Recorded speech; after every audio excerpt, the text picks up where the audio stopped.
profecías bíblicas, predicciones del futuro, que a semejanza de una neblina se ven turbias e imprecisas, pero a veces, en medio de la bruma, se divisa un claro.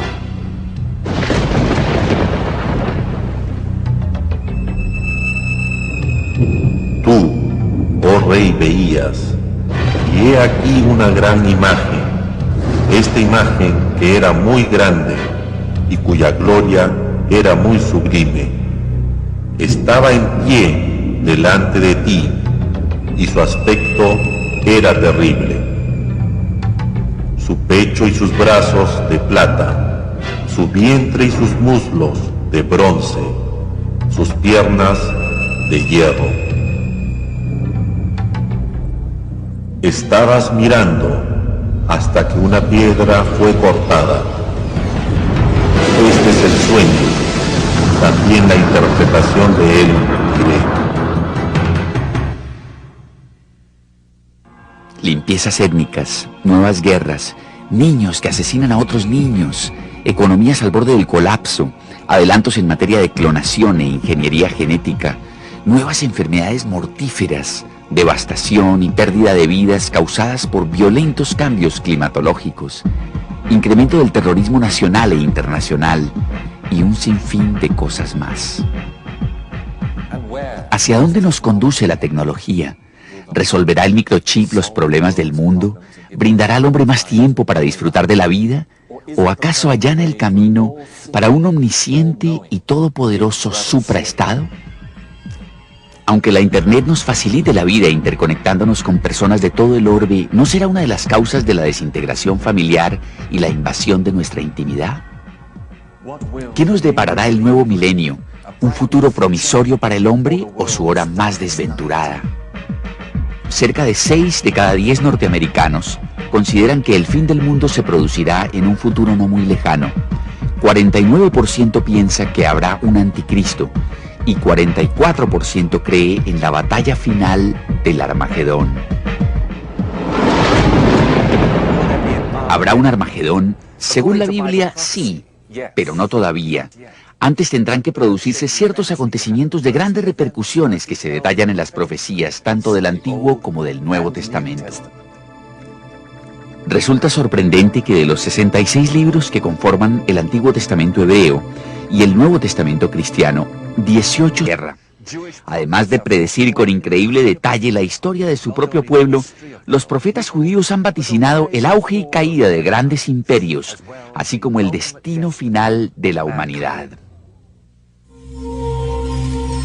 Una de las profecías de Daniel que resulta más sencilla de entender es la relacionada con el sueño del rey Nabucodonosor, una de las predicciones más asombrosas jamás reveladas al hombre. El rey soñó con una gran imagen, cuya cabeza era de oro fino, el pecho y los brazos de plata, el vientre y los muslos de bronce, las piernas de hierro, los pies parte de hierro y parte de barro cocido. Seguidamente, una roca cortada no por hombre golpeó la imagen en los pies, reduciéndola a polvo, que luego desparramaría el viento. A su vez, la roca que golpeó la imagen se convirtió en una gran montaña que llenó toda la tierra. Cada una de las partes de esta impresionante visión simboliza un imperio que, según lo predicho por Dios, regiría el mundo. Daniel mismo dijo a Nabucodonosor: Tú eres aquella cabeza de oro. En la antigüedad, Babilonia recibía el apelativo de Ciudad Dorada. La cabeza alude a que los babilonios eran grandes pensadores, astrónomos, astrólogos y científicos.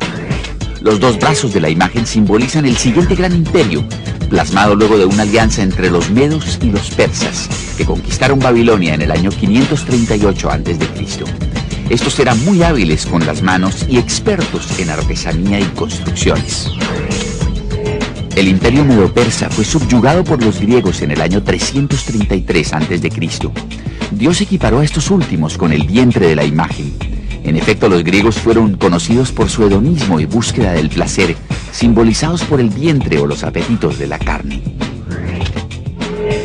Roma fue el siguiente imperio de gran envergadura, ejemplificado en esta imagen por las piernas de hierro. Fue el más poderoso de los antiguos imperios y gobernó el mundo con puño de hierro. Las piernas son alegóricas de un imperio dividido en Oriente y Occidente. Representan también la afición por la marcha exhibida por los romanos. Además son la parte más larga de la imagen, lo cual coincide con el hecho de que Roma fue la potencia mundial más longeva. Duró casi 1000 años. Tras la caída de Roma han surgido otros imperios, pero ninguno con el poder suficiente para regir la totalidad del mundo conocido de su época. ¿Y qué significa la piedra cortada no con mano que golpeó la imagen en los dedos de los pies, desmenuzándola? Si bien las profecías de Daniel son un tanto complejas, el que logremos comprender siquiera alguno de dichos misterios es de por sí muy significativo. Dios dijo a Daniel: Pero tú, Daniel, cierra las palabras y sella el libro hasta el tiempo del fin. Muchos correrán de aquí para allá, y la ciencia se aumentará, pues estas palabras están cerradas y selladas hasta el tiempo del fin. First, because of the establishment of Israel, I believe. Secondly, because several things have happened already in the history that Daniel predicted and happened. Some of it had to do with the vision of the image that King Nebuchadnezzar have seen, with the different, main powers that will control the earth and what will happen.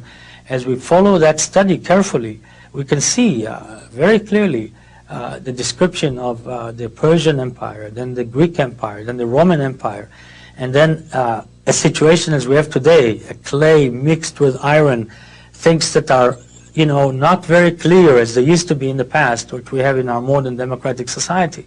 And so when you follow that, you can follow a little bit the book and see the fulfillment of some of the prophetic words. So it's not as sealed as it used to be.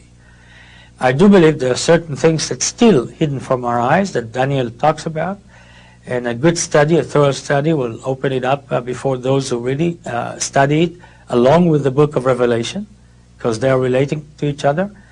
And again, as we come in closer and closer to the end time, to the millennium, the whole book of Daniel will be open and clear as it will be fulfilled.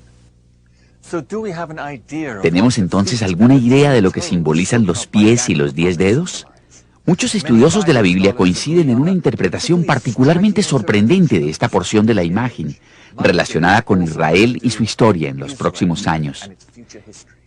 Pero antes de adentrarnos en las profecías sobre el futuro cercano, analicemos algunas predicciones ya cumplidas para comprender mejor cómo se comunica Dios en lenguaje profético. Cabe afirmar que tanto la raza judía como la árabe fueron de cuna profética. Dios avisó a Abraham, padre de ambas razas, que saliera de la tierra de Harán y se dirigiera a un lugar que él le indicaría. La Escritura nos dice que Abraham obedeció y salió sin saber a dónde iba. Dios prometió a Abraham: multiplicaré tu descendencia como las estrellas del cielo y como la arena que está a la orilla del mar.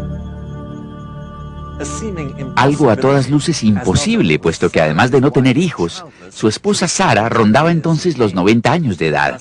De ahí que Ismael, primer hijo de Abraham, naciera de una mujer egipcia llamada Agar, sierva de Sara. Ismael se convirtió en padre de las 12 naciones árabes que hoy en día ocupan una parte importante de Asia y África. En Génesis 17:20, Dios habla de Ismael. Le haré fructificar y multiplicar mucho en gran manera. 12 príncipes engendrará y haré de él una gran nación. Mas yo estableceré mi pacto con Isaac, el que Sara te dará a luz por este tiempo el año que viene.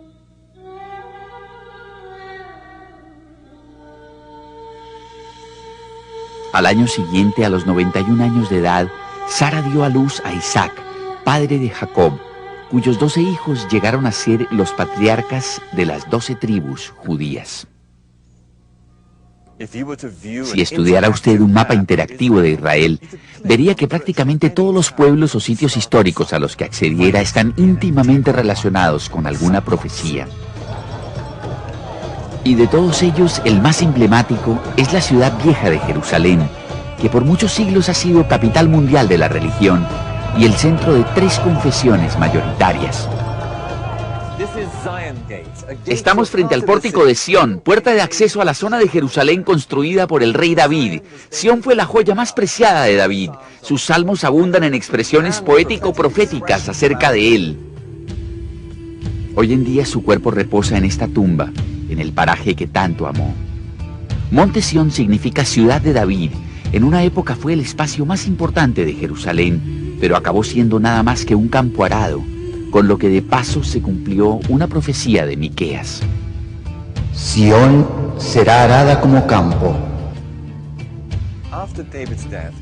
Luego de la muerte de David, el rey Salomón, su hijo, construyó el primer templo judío allá en la cima del monte Moria, el mismo sitio donde Abraham estuvo a punto de sacrificar a su hijo Isaac en obediencia al mandato divino.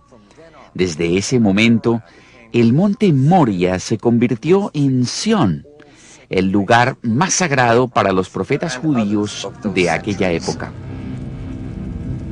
El primer templo construido por Salomón fue destruido en el año 586 a.C.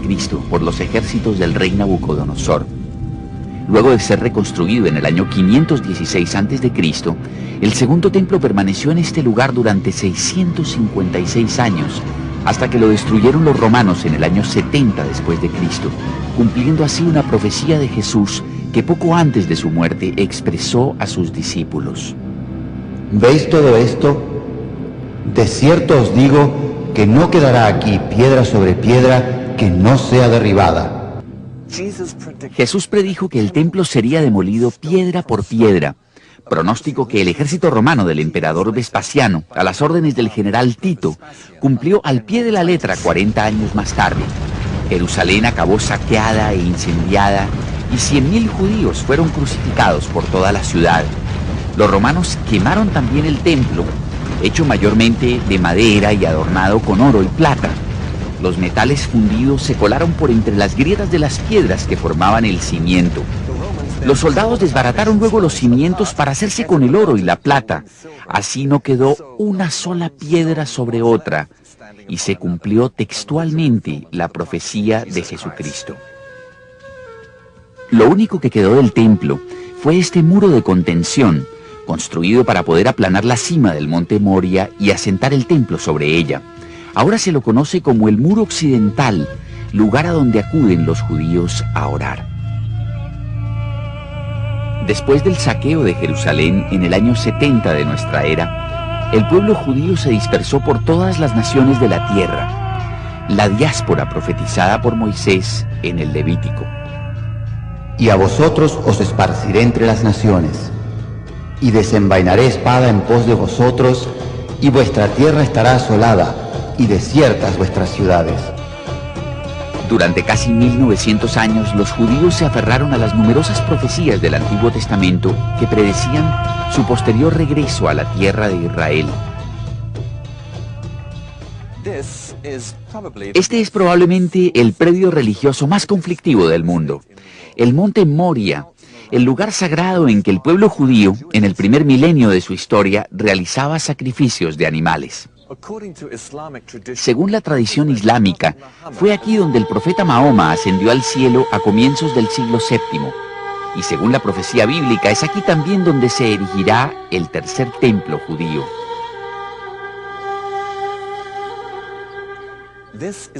Aquí se aprecia la mezquita de Omar, construida el año 688 después de Cristo.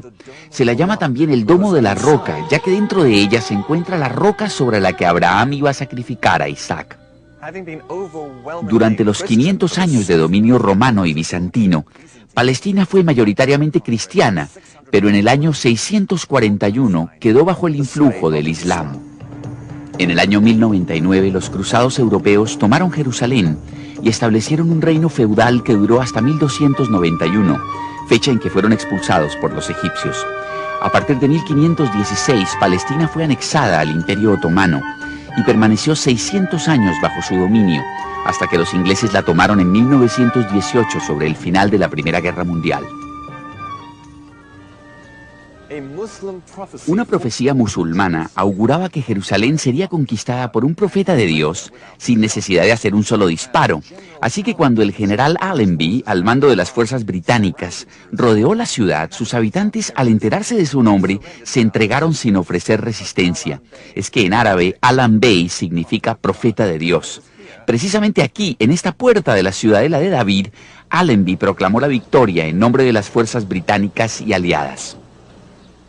Los ingleses administraron Palestina durante 30 años, desde 1918 hasta 1948, y dejaron allí su huella.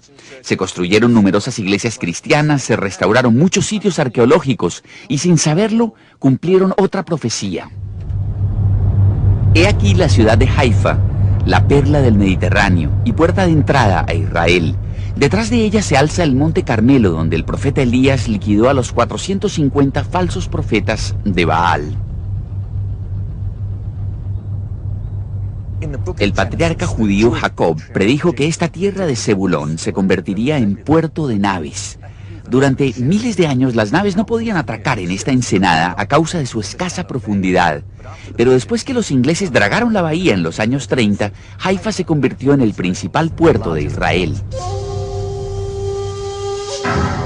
El 14 de mayo de 1948, Israel renace como nación, cumpliendo así un sinnúmero de profecías del Antiguo Testamento, una de las cuales dice: izará bandera a los gentiles, reunirá a los dispersos de Israel y a los desperdigados de Judá agrupará de los 4 puntos cardinales. La refundación del Estado de Israel es de gran trascendencia tanto para judíos como para cristianos. One major sign that I personally believe that is an indicator to the fact that we are whether the threshold or already at the beginning of the end time is the establishment of the modern state of Israel. Here is a phenomena that have been predicted in the Word hundreds of times. The Old Testament is full of prophetic word about the restoration of Israel. Mientras los cristianos buscan señales que apuntan al regreso de Jesucristo, los judíos procuran hallar signos sintomáticos de la venida del Mesías. Los judíos ortodoxos han sostenido que transcurrirían 6.000 años antes de la venida del Mesías, quien daría inicio a un periodo de 1.000 años de sosiego en la historia de la humanidad. Dado que Dios creó el mundo en 6 días, según Génesis 1:31, y descansó el séptimo, como nos indica Génesis 2:2, concluyen que la historia del mundo tendrá un desenlace análogo. The world's supposed to be 6,000 years. The first 2,000 is until Abraham. When Abraham was 52 years old was the first 2,000. Then he had a covenant with God that will be his God and will give him the land. The second 2,000, the middle 2,000, was from between 2 to 4, is the 2,000 where the prophecies are being written. The Bible and all, the entire Bible. The last 2,000 is from the destruction of the second temple. It comes, by the way, by the dot to the year. Another time we have to explain that. So the last 2,000 is the 2,000 of the era of Mashiach. Además citan el Salmo 94, que dice: porque 1000 años delante de tus ojos son como el día de ayer, que pasó. De igual modo los cristianos se apoyan en 2 de Pedro 3:8. Pero amados, no ignoréis que para el Señor un día es como 1000 años, y 1000 años como un día. Similar to creation, 6th day of creation. The 7th day is the last 1,000, is the day of God, the kingdom is totally revealed in the world. Es tal el significado que tiene para los judíos la reconstrucción del templo en el monte en que estuvo situado, que durante siglos han rezado para que ello acontezca. Al final de toda boda judía rompen un vaso para rememorar la destrucción del templo. De hecho, la construcción del tercer templo está bien pasada la etapa de planificación. Aquí en medio de una rotonda construida por la Municipalidad de Jerusalén, cerca del pórtico de Damasco, se encuentra la que algunos consideran la piedra angular del nuevo templo. The Bible tells us, and you shall make for me a sanctuary that I will dwell among you. So that's really the comprehensive commandments regarding the construction of the temple. And then there are many other commandments as well. The commandments really can be fulfilled today in a number of ways, kind of in absentia, or maybe kind of in a piecemeal fashion, in view of the impediments towards actually building the temple until such time as is more fitting. So the main way that the Institute is going about the fulfillment of the commandment and occupying itself with the goal of trying to do really as much as possible in our time towards the temple is by creating the vessels. So the vessels that are being created today are not just models or replicas, but are actually made in accordance to the biblical requirements, and therefore are really ready to be used according to biblical law and can be used in the new temple. There is plans, sure there is plan. As a matter of fact, there is places in Jerusalem that they're already building the vessels, and they're learning, like in yeshivas, like here in Mount Zion we have a yeshiva, we have a university for Jewish studies. They learn all the different laws that has to do with the sacrifice and all the different laws that has to do with the temple. And they're preparing themselves, if they're priest, they come from the tribe of Levites, so then they prepare themselves to be ready, and all this come to unfold, will be ready to serve God in the temple. We believe that this is the destiny of the Jewish people, and that we are commanded to be occupied with the building of the temple, just as we are commanded to sanctify God's name in every other way.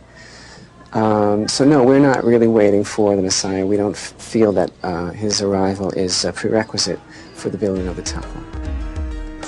Sin embargo, la reconstrucción del templo es impensable, pues para ello habría que demoler la mezquita de Omar, lo cual sin duda provocaría una guerra santa entre árabes y judíos. Aquí entra en escena el anticristo, un personaje de una sagacidad política y un magnetismo extraordinarios, que según la profecía bíblica salva al mundo de un inminente colapso provocado por acuciantes crisis económicas y sociales aún por desatarse. Este genio de la diplomacia acomete la increíble proeza de forjar la paz mundial y, según lo advierte la Escritura, será objeto de la adoración del mundo entero. Volvamos a la interpretación que Daniel hiciera del sueño de Nabucodonosor. Hasta ahora el profeta ha hecho referencia a los principales reinos o imperios del mundo partiendo de Babilonia, el propio reinado de Nabucodonosor. Queda una última etapa de la historia representada por la imagen. Los dedos de los pies eran en parte de hierro y en parte de barro, y eso significa que el reino será fuerte y débil al mismo tiempo. Un reino no puede constituirse como tal sin un rey. En este pasaje, la profecía alude al anticristo. Daniel nos explica más adelante que los 10 dedos simbolizan 10 reyes, que durante un tiempo prestan apoyo al anticristo. El hierro podría representar a los gobiernos fuertes y dictatoriales, y el barro a los democráticos más benévolos. Así como el hierro no se mezcla con el barro, esas dos ideologías y los gobiernos que las profesan se oponen. ¿Qué más nos dice la Biblia acerca de este imponente personaje? Vendrá sin aviso y tomará el reino con halagos. Resuelve los conflictos de Oriente Medio y firma un acuerdo o pacto de paz de 7 años que otorga a judíos, musulmanes y cristianos los mismos derechos sobre la ciudad vieja de Jerusalén y el sector del templo. Dicho acuerdo permite a los judíos reconstruir su santuario. Queda pendiente la incógnita sobre el sitio exacto en que éste se edificará, pero las escrituras indican que dará con una solución. As we know, the Antichrist will be a figure of man who proclaim peace that will attract the world with a what we call today the New World Order. Very similar kind of concept, a New World Order of peace and harmony and tranquility, of living together. And that person will be very attractive, probably very intelligent, and very well able to communicate, where he will attract people to believe in the peaceful solutions that you will bring to humanity. Y por 7 años confirmará el pacto con muchos. Daniel dice que el anticristo obrará solapadamente. En sus escritos lo cataloga de despreciable. Habiéndose granjeado la confianza y adoración del mundo, A los 3 años y medio o 42 meses de haber firmado el acuerdo de paz con Israel, repentinamente lo rompe e invade Tierra Santa desde el norte.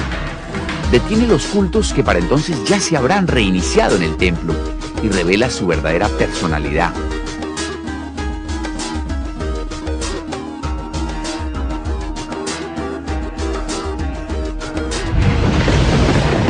All along, he's trying to imitate God. He's trying to be like God, trying to rebel against God by being as strong and as powerful in influencing mankind like God does.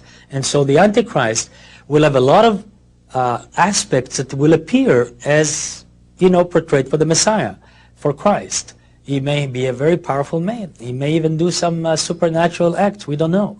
May have some power given to him by the devil that will create some supernatural manifestations. Yes, I do believe people will confuse him with Christ, and those that are not deeply engaged with the relationship with God and understand the Word of God good today may fall into that deception. Las profecías nos indican que en ese momento ese dirigente internacional es poseído por Satanás y se proclama a sí mismo Dios. Se manifestará el hombre de pecado, el hijo de perdición, el cual se opone y se levanta contra todo lo que se llama Dios o es objeto de culto, tanto que se sienta en el templo de Dios como Dios, haciéndose pasar por Dios.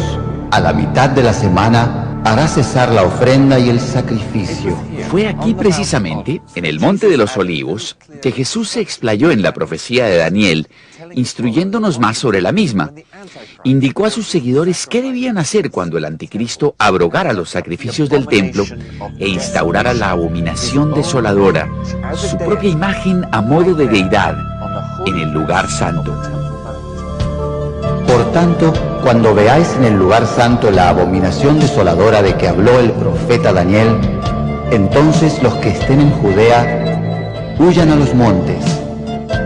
El que esté en la azotea no descienda para tomar algo de su casa, y el que está en el campo no vuelva atrás para tomar su capa, porque habrá entonces gran tribulación, cual no la ha habido desde el principio del mundo, ni la habrá. La abominación desoladora de que habló el profeta Daniel y a la que Jesús denominó en el Apocalipsis la imagen de la bestia.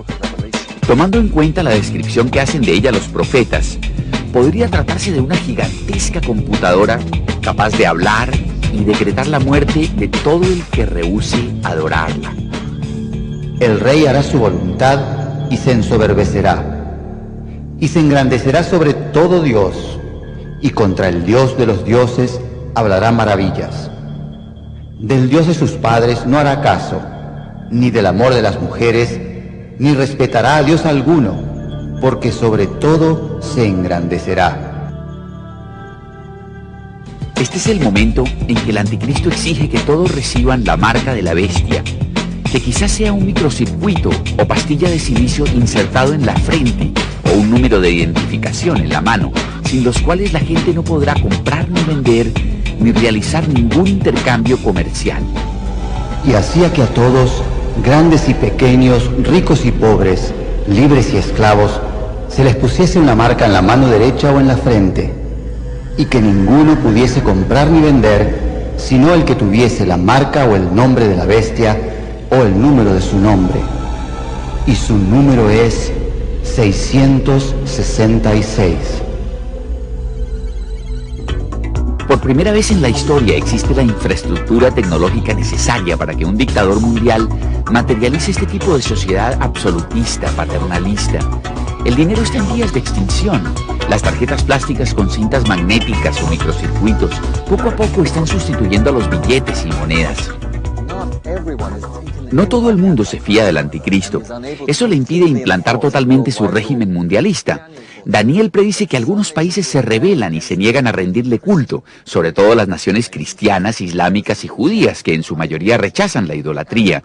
En represalia, el anticristo desata la peor persecución masiva de la historia, acerca de la cual Jesús dice: si aquellos días no fuesen acortados, nadie sería salvo.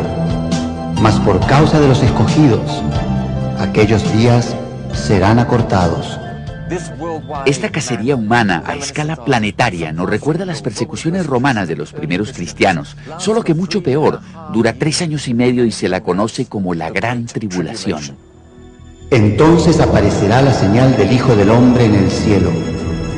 Y entonces lamentarán todas las tribus de la tierra y verán al Hijo del Hombre viniendo sobre las nubes del cielo con poder y gran gloria. Y enviará a sus ángeles con gran voz de trompeta y juntarán a sus escogidos de los 4 vientos, desde un extremo del cielo hasta el otro. 3 años y medio después que el anticristo instaure su imagen, Jesús retorna en las nubes donde todo ojo le verá. Reúne a sus seguidores, los que han permanecido fieles a lo largo de la gran persecución promovida por el anticristo, y los saca de la tierra para unirse a ellos en el aire. Habiendo el Señor puesto a salvo a los suyos, el anticristo y sus seguidores reciben su merecido.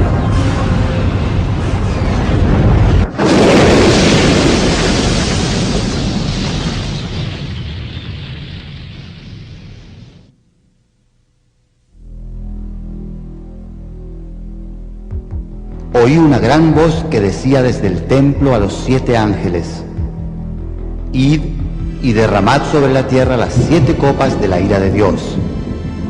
Fue el primero y derramó su copa sobre la tierra, y vino una úlcera maligna y pestilente sobre los hombres que tenían la marca de la bestia y que adoraban su imagen.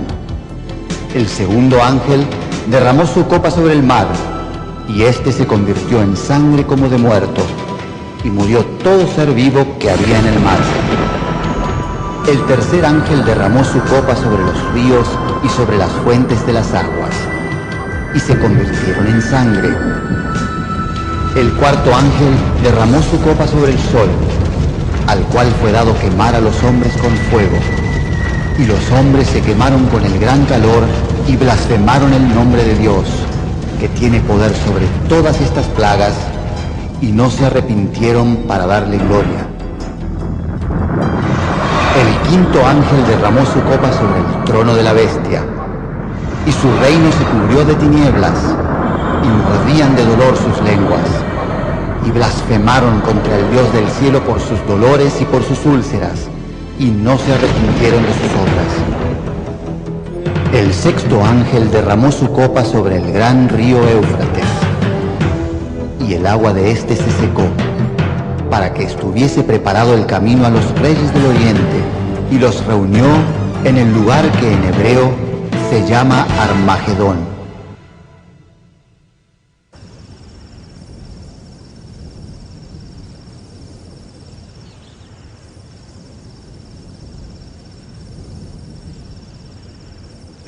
Este es el Valle de Megiddo, también denominado el Valle de Esdraelón. Armagedón en hebreo significa la colina de Megiddo, un monte en forma de domo que se erige en medio del valle. Cuando Napoleón vio por primera vez este ancho valle, exclamó: ¡qué extraordinario lugar para una batalla! Al verlo, Pershing, uno de los grandes generales de la Segunda Guerra, dijo: es el sitio ideal para una guerra táctica. En torno a esta histórica colina indica la Biblia que se librará una batalla colosal entre el bien y el mal. En el cielo, los ejércitos del Señor se preparan para la batalla. En la tierra, el anticristo y sus huestes se enfrascan en un conflicto armado con tropas insurgentes. En el momento en que el anticristo libra ese conflicto, Jesús y sus santos resucitados se hacen presentes mediante una invasión desde el cielo. El anticristo vuelve sus armas contra el ejército celestial, dando lugar a una batalla sin parangón en la historia bélica, la batalla de Armagedón.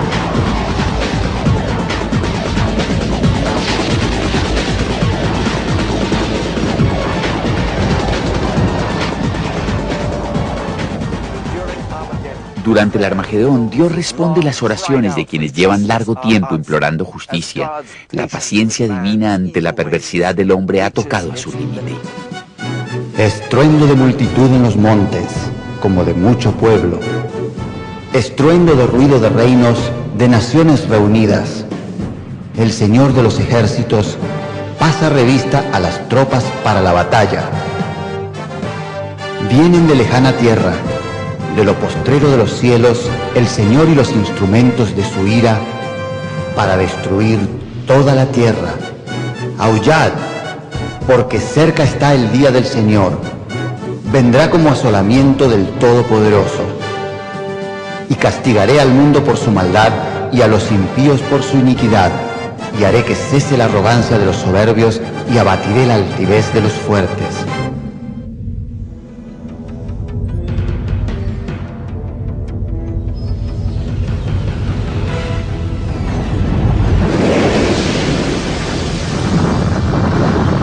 En varias ocasiones se hace referencia a Jesús como la piedra angular, la base del cimiento de un renovado templo espiritual. Del mismo modo en que la piedra fue cortada no por mano y cayó sobre la imagen de Daniel 2 para destruirla, Jesús, el Hijo de Dios, desciende del cielo para asestar un golpe mortal al régimen del Anticristo. Según el profeta Daniel, la batalla de Armagedón dura 45 días. El Anticristo es arrojado a un lago de fuego y sus perversos seguidores aniquilados. La matanza será de tal magnitud que el profeta Ezequiel manifiesta que solamente en Israel se tardará 7 meses en enterrar los cadáveres y 7 años en retirar del lugar los restos de armamentos destruidos. Una vez ganada la batalla, Jesús vuelve a caminar sobre la tierra, aquí mismo en el Monte de los Olivos. Y se afirmarán sus pies en aquel día sobre el Monte de los Olivos, que está enfrente de Jerusalén al oriente. Y el Monte de los Olivos se partirá por en medio, hacia el oriente y hacia el occidente, haciendo un valle muy grande. Y la mitad del monte se apartará hacia el norte, y la otra mitad hacia el sur. Y el Señor será rey sobre toda la tierra. Los sismólogos señalan que el Monte de los Olivos yace sobre una falla telúrica y que una grieta de 15 centímetros de ancho se extiende de norte a sur sobre la cima del mismo. When we look at Mount of Olives, which is right not far away from where we're sitting right now, we can see that the literal fulfillment of this verse can very easily happen. One thing we do know is that Christ will come physically. His appearance is very important because it says the eyes of men will behold him. There's also going to be a supernatural manifestations all over. The whole earth at one minute will see him. And so there would be some kind of a supernatural phenomena from the heavenlies that will attract the entire attention of the earth. It has to be. And then those who will live around here, specifically this verse is for them, they probably will see some manifestations on the Mount of Olives and Christ that are different than if I look today at Mount of Olives and see the mountain sitting there in its tranquility and, peaceful fashion. I'm sure it will be different then. There will be a lot of commotion. There will be a lot of supernatural manifestations that God will reveal himself through Christ, and Christ himself will come and will land, I believe, right on the Mount of Olives. And then, of course, we have there a large graveyard right now of many people, even David's tomb and others that believe that because Christ, or the Messiah, the Jewish people, even non-Christians, believe the same way, that when Christ or the Messiah will come, those will be the first to be resurrected because they are buried in Mount of Olives or close to the Mount of Olives. And so again, there will be a lot of the resurrection part. There will be the commotion of his arrival. There may be the split of the mountain. All the functions of the heavenlies, sun, moons, and stars will take different shape. And so we are expecting real dramatic moments around here. Este es el pórtico dorado, la vía de acceso por la que Jesús entró por última vez a Jerusalén, cuando el pueblo gritaba, «Hosana, Hosana al Hijo de David», y lo aclamaba rey. Como se puede apreciar, hoy en día está tapiado. Se dice que uno de los gobernantes musulmanes de Israel recordó una profecía de Mahoma registrada en el Corán, según la cual cuando Jesús volviera entraría por esa puerta denominada la Bella para tomar posesión de Jerusalén y reinar en calidad de Rey de Reyes. Temeroso de que Jesús pudiera usurparle el trono, el sultán hizo tapiar la puerta para impedirle la entrada. Así dio cumplimiento a una profecía de Ezequiel. Esta puerta estará cerrada, no se abrirá ni entrará por ella hombre, porque el Señor Dios de Israel entró por ella. Estará, por tanto, cerrada. ¿Y qué hay del último pasaje de la profecía de Daniel después que la roca destruye la imagen? Entonces fueron desmenuzados también el hierro, el barro cocido, el bronce, la plata y el oro, y fueron como tamo de las eras del verano, y se los llevó el viento sin que de ellos quedara rastro alguno. Mas la piedra que hirió a la imagen fue hecho un gran monte que llenó toda la tierra. Desmenuzará y consumirá a todos estos reinos, pero él permanecerá para siempre. Esa roca que destruye la imagen simboliza el fin de los gobiernos del hombre sobre la tierra. Al comparar esa roca con los versículos siguientes, la interpretación queda muy clara. Y vendrán muchos pueblos y dirán: venid y subamos al monte del Señor, a la casa del Dios de Jacob, y nos enseñará sus caminos y caminaremos por sus sendas. Porque de Sión saldrá la ley y de Jerusalén la palabra del Señor.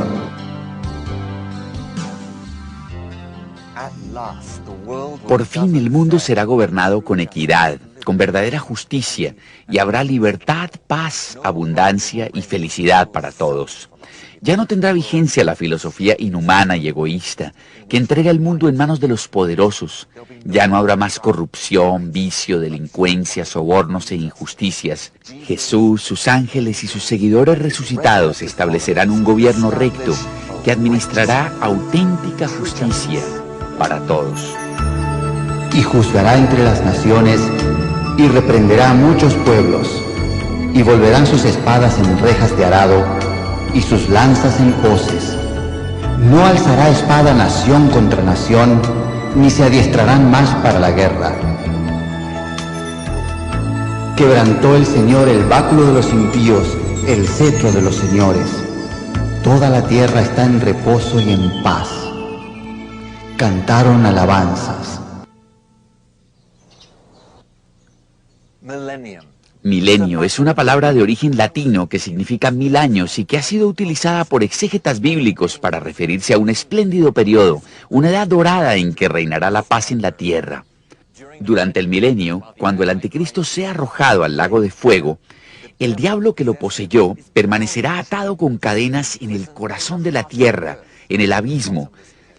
Desaparecido este y libre la tierra de muchas de las maldiciones que la aquejaron, el mundo volverá a ser como en los días de Adán y Eva, en el paraíso del Edén. Porque aguas serán cavadas en el desierto y torrentes en la soledad. El lugar seco se convertirá en estanque y el sequedal en manaderos de aguas. Y la tierra asolada será labrada. Y dirán: esta tierra que era asolada ha venido a ser como huerto del Edén. First of all, we know that the devil and everything that he represents, which is, the negative, the ugly, the difficult part of humanity, will be taken out, will be locked, will be away from the experience, day-to-day experiences of mankind. The second thing that we know is that God would dwell with men again. It gives me back the picture of Garden of Eden. God was walking in the garden. Adam and Eve are there. It was a natural relationship between them. It wasn't like today you have to go somewhere, to the ends of the earth to go to a revival where people say the Spirit of God is moving and, you need to go to Toronto, you need to go to different places to get that spiritual. It was natural experience for Adam and Eve to have God, involved in their life. I think it will be the same in the millennium. God will be part of our life in all the aspects of our life, and it will not be something religious. It will be natural. It will be a beautiful relationship of love and harmony between man and God.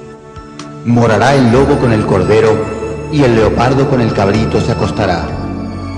El becerro y el león y la bestia doméstica andarán juntos, y un niño los pastoreará. La vaca y la osa pasarán, sus crías se echarán juntas, y el león como el buey comerá paja. Humanity will not be an enemy to each other. a lion and a lamb cannot dwell together today.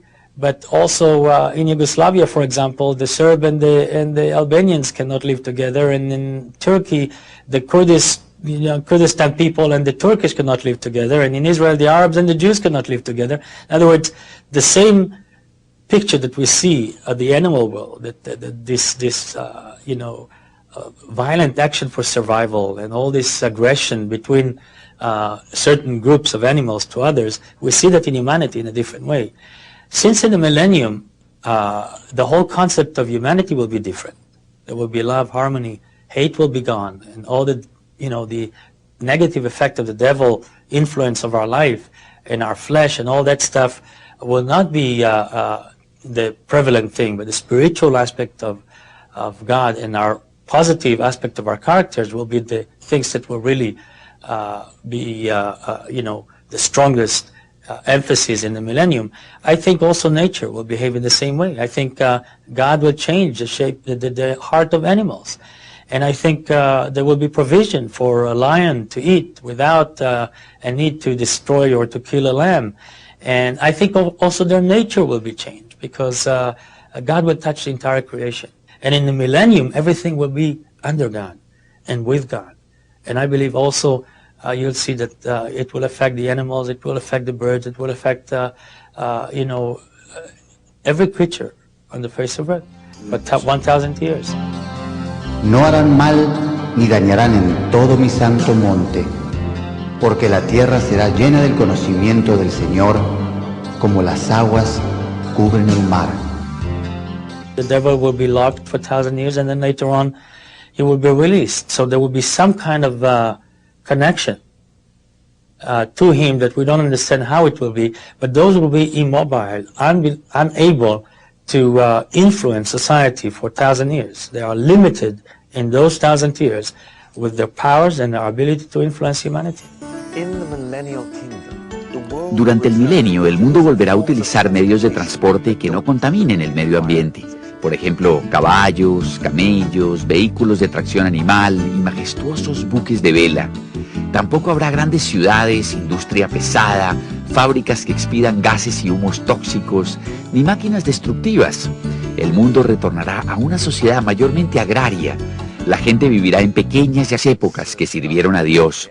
A veces se los denomina los santos resucitados, cuyos cuerpos llegarán a ser similares al de Jesús después de su resurrección. En el milenio, quienes posean esos cuerpos gloriosos se relacionarán con la gente común y corriente, tal como lo hizo Jesús con sus discípulos después de su revivificación. Ese cuerpo, como dice Pablo, se siembra en corrupción, resucitará en incorrupción. No juzgará según la vista de sus ojos, ni arguirá por lo que oigan sus oídos, sino que juzgará con justicia a los pobres y arguirá con equidad por los mansos de la tierra. Las Escrituras nos aseguran que el reinado terreno de Jesucristo durante el milenio será uno de pureza y auténtica justicia. It will not be the same Christ that we knew as a suffering Messiah who is going to die for our sins. It's going to be the king, the warrior, the judge, the majestic, powerful arm of God. And the picture of that Messiah will be implemented in the person of Christ when he comes back. And so we're talking about tangibles. We're talking about something that we can see, we can touch, we can feel. So it will be a physical presence of Christ that will be among us. And I believe that he will dwell among us in this 1,000 years. It will be our King, our Lord, and the one whom we worship and adore.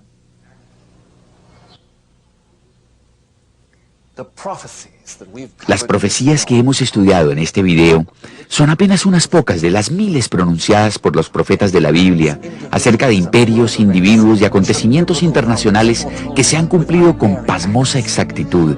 Esos mismos profetas nos han anunciado una y otra vez que Dios establecerá su reino celestial de amor, paz y felicidad, y lo gobernará por medio de sus seguidores resucitados.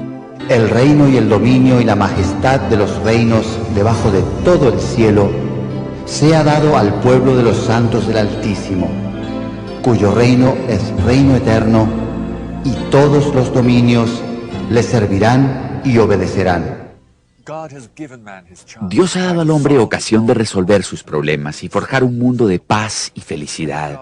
Si Él no interviniera en esta última hora de la historia del mundo, el hombre probablemente destruiría la tierra y se aniquilaría a sí mismo. Por eso profetizó Jesús, hablando de los postreros días: si aquellos días no fuesen acortados, nadie sería salvo. Aunque la Biblia nos dice que el mundo irá de mal en peor, también nos promete que cuando el hombre toque fondo, Dios intervendrá y restaurará la tierra, devolviéndola a su estado paradisíaco original, por lo cual imploran millones de personas desde hace siglos. Padre nuestro, que estás en el cielo, santificado sea tu nombre. Venga a nosotros tu reino. Hágase tu voluntad en la tierra como en el cielo. Danos nuestras ofensas como también nosotros perdonamos a los que nos ofenden. No nos dejes caer en la tentación y líbranos del mal. Porque tuyo es el reino, el poder y la gloria por todos los siglos. Amén.